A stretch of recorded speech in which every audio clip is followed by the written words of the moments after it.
Ja, vi vil gerne bevise, at vores differention er en funktion gange konstant. Og vi siger, at vores differentierede konstant gange med vores funktion er lige vores konstant gange vores differentierede funktion.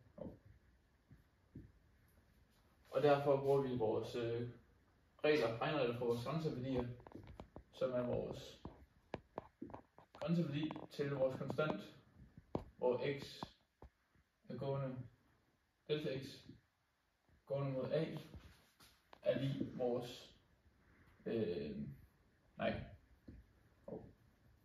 grænseværdien for k gange vores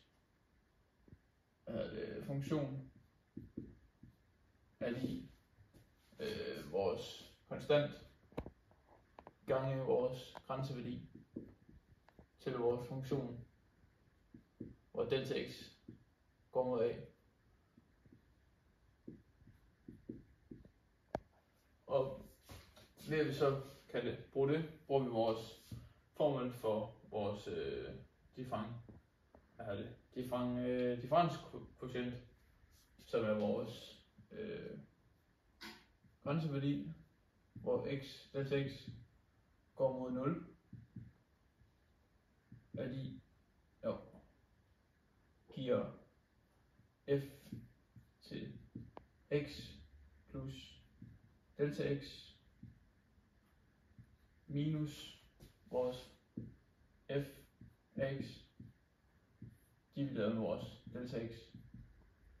Og derfor siger vi så, at vores differentierede konstant gange vores funktion er lige, så opskriver vi den, at vi siger vores konstant gange vores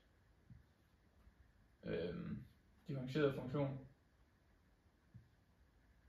er lige vores ligning for vores differenskvotient, hvor vi siger grænseværdien, hvor delta x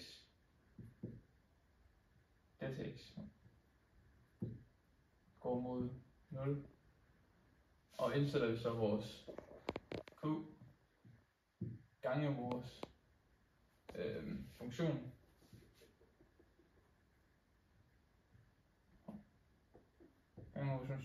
til x plus delta x minus vores funktion til x divideret med delta x. Og jeg kan se, at vores konstant gange ind på begge sider, kan vi så tage vores regneregler for vores grænseværdier. Vi ved, at konstant bliver gange ind på begge led, så ved vi, at vi kan rykke den ud, så den hedder grænseværdien til k, vores konstant, er lige vores funktion. Er funktionen til x plus delta x minus vores funktion divideret med delta x.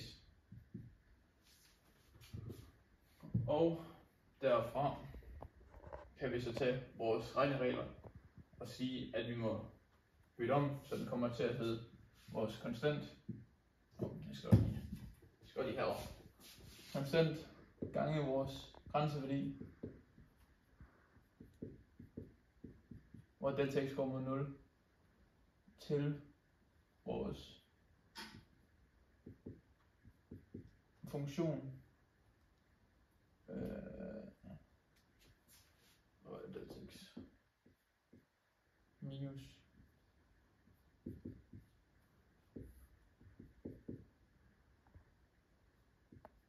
kan vi så sige, at det her kan også omskrives til vores differentierede funktion, som er den måde, vi finder vores differenskvotient på. Så vi kan sige, at k gange differentieret funktion er lig dette, og derfor